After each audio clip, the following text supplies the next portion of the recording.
Atlanta United Fan TV 2-0 win. We have advanced to the Eastern Conference Finals. And yeah, Gressel with that chip. Woo!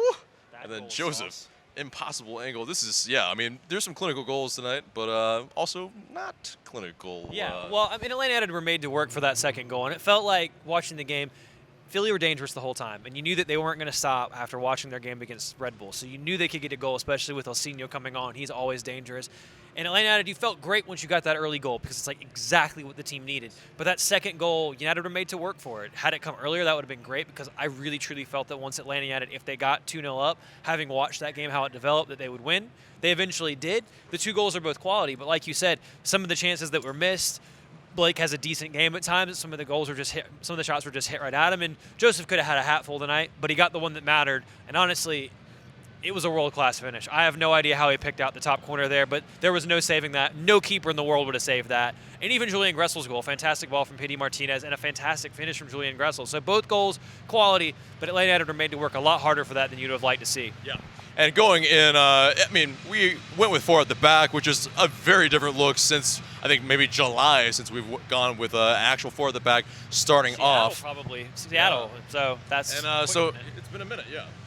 I mean, I think the interesting thing is that, you know, he showed the flexibility. It's something that he switched to in the first New England game, and then in the second New England game, he did the same thing. Yep. I think what was surprising in it was not only were you playing with a back 4, but you featured Pogba as a center back, and then Mikey Ambrose came on for the first time in forever for his first start, and he played decently well. I was a bit worried when Elsinho came on because I knew that Elsinho was going to run at him. He created a couple half chances, but nothing fully got created.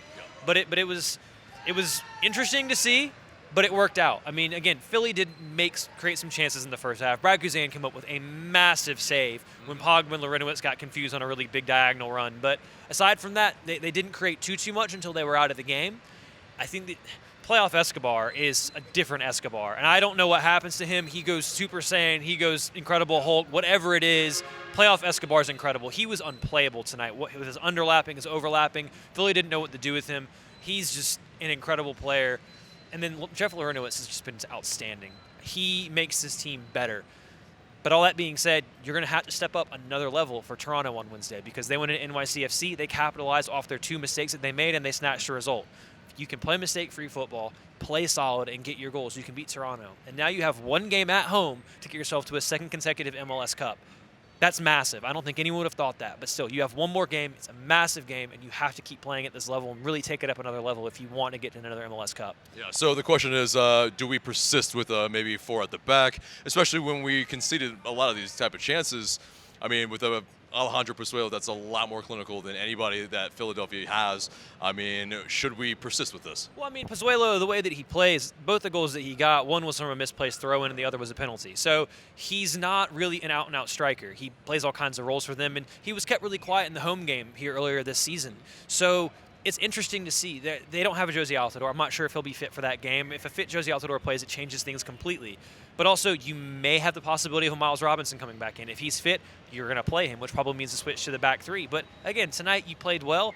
It shows that Frank de Boer has flexibility, and he's willing to adapt his tactics to the team that he's playing and the players that he has. And that's not something that I've necessarily anticipated. I mean, tonight, personally, I would have loved to see Tito come on earlier because there was space to attack that fullback. But still, I mean, he made the right changes. It got a 2-0 result, a 2nd consecutive clean sheet. And yeah, you have a home game because of Toronto knocking on NYCFC with a chance to go to another MLS Cup. At the end of the day, that's all you can ask for is a game at home in front of these fans. The team feels much more comfortable, and hopefully LA Galaxy can do us a solid and knock out LAFC, and then that's a home game with a chance to host MLS Cup. So we'll see. 1 game at a time. Toronto's the big one. See you next Wednesday. This video is sponsored by Boru Boru Sushi. Get a $10 gift card when you mention Fan TV to our sponsor. Boru Boru is a fast casual eatery inspired by Japanese cuisine with a touch of today's approach towards custom-built meals for everyday lifestyle, specializing in sushi bowls, poke bowls, and sushi burritos in a delicious way.